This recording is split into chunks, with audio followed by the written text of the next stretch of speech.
For those of us not familiar with your story, give us a brief description of the storyline of the book.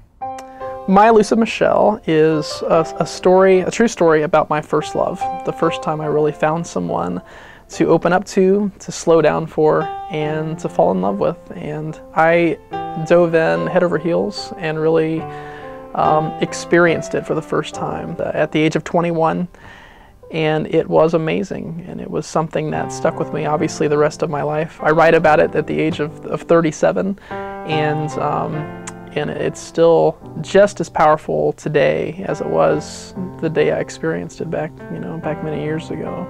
Our relationship itself lasted less than a year. It wasn't that long, but it was the passion in the relationship, and it was that feeling of love for the very first time. And more than anything else, that innocence. There's just something so amazing about that innocence, the first love, and that person you feel is your soulmate, that the book is really, really based on. What made you want to share this very personal story? I never wanted to share it. I shared the little elements of our story together. I shared the story of our prom that we spent together, and I shared stories of things that I had done for her through our relationship. And I also shared how amazing that first true love was to me. I never planned on sharing the full story of my Elusive Mychele. In fact, when I put it together, when I started to write it down, I wrote it down for one person, and I wrote it down just for her to kind of show her that I still had the memories that she had shared with me, and I still had she left a lasting impression on me. And what's interesting is I went in to write all this down, and I started writing, and I had a reuniting with Mychele online just through Facebook, and it was just a very simple conversation, but that unleashed this process of writing, and I just sat at my laptop and just started typing away, and it all just kind of flowed. And there was never my intent to share that with the public, but just to share that with her. And when I did share it with her, it's amazing because her memories were so in sync with mine. Her memories were so alike mine as far as how everything happened. And there were things that she remembered that I didn't, and little details that she had that obviously I didn't remember, but we collaborated on those in the final project. And that's what made it even more powerful. It was to know that not only did I have these memories, but she did too, and I had also left a lasting impression on her.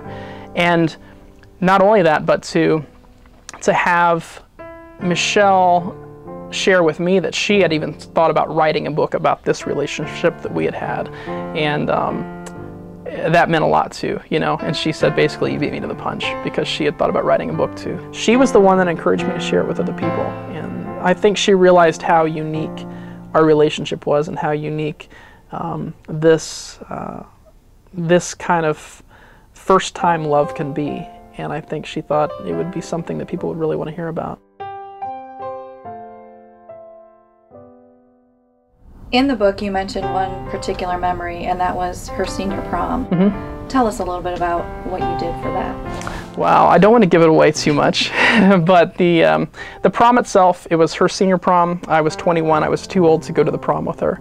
And it wasn't as much, the book explains what I did that night to make it outstanding, but it wasn't as much what we did. It was just the fact of being together. And what made our love so unique is that Mychele, I really encouraged her to go to her prom. I didn't want her to not go just because I couldn't go. I told her to go with friends, go with, she had a guy friend, go with a guy friend. That was perfectly fine with me. And she wouldn't do it. She would not go to the prom without me. She said, if you're not going to be there, then I don't want to be there. And that meant a lot. And the fact that we had such an amazing evening, and I went all out trying to impress her and make that a memorable night, and it became that, not just because of what we did or the events that I had planned for the evening, but because we spent it together, and she could have very well spent it at her prom without me. In the book, you describe an elaborate and romantic evening you planned for Mychele the night of her senior prom. How long did it take you to plan such a romantic night?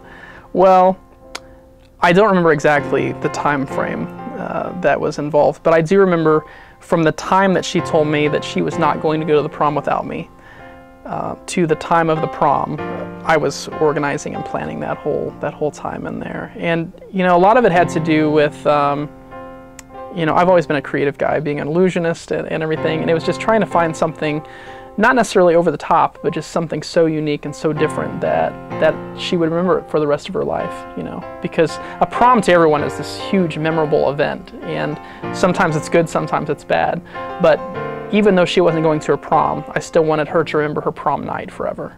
Now, in that same chapter, you mentioned that the two of you watched your special movie. What is that special movie, and why is it so special to you? You know what? It's not really that big of a movie. It was Bird on a Wire. Most people have never even heard of it. It was just a really cute movie, and it was just a little romance movie. And in fact, I don't even think it was a romance. I think it was like a suspense. I haven't watched it for years now. The Hot Tub may have been the last time I watched it, but Bird on a Wire was the movie, and it wasn't about the movie. It was about being with her in a hot tub in my garage. Yeah.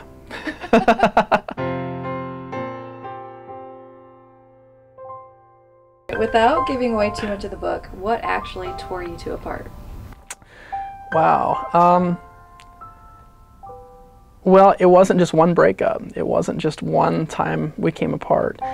Essentially, there are three different elements, three different times that we broke up. The first time, I was an idiot, and it's just that simple. I was in a position where I thought there was no way of continuing the relationship with the distance we had between us. Not only the physical distance, but also just the distance and me wrapped up in my job and her in her job. And as I got these thoughts going through my head of why am I struggling in this relationship, I also got these stupid thoughts in my head of, you know, I was working at an amusement park at the time, and I had lots of other girls interested in me, and I thought, why am I fighting in this relationship when I could be with any of these other girls?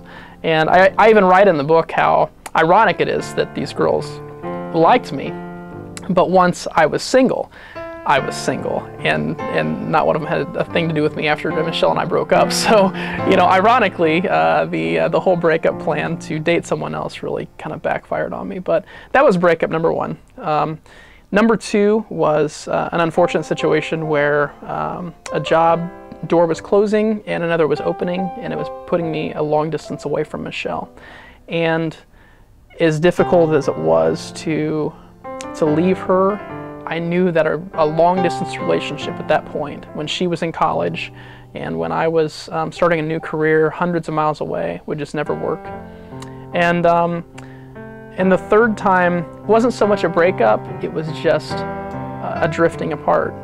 You know, we had that distance between us, and though I hadn't moved on, she felt like she needed to. And I can't blame her for that. You know, I had every chance I could to be with Michelle and to spend the rest of my life with Michelle.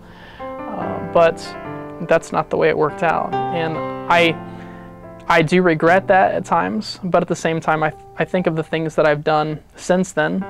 I think of the doors that have opened, and I realize that it's all in God's plan. It's all in His timing. And just to reunite with her and to know that the love we had and the relationship that we had was real, and that she felt it and that she still feels it to this day, and I do too. I think that's worth it.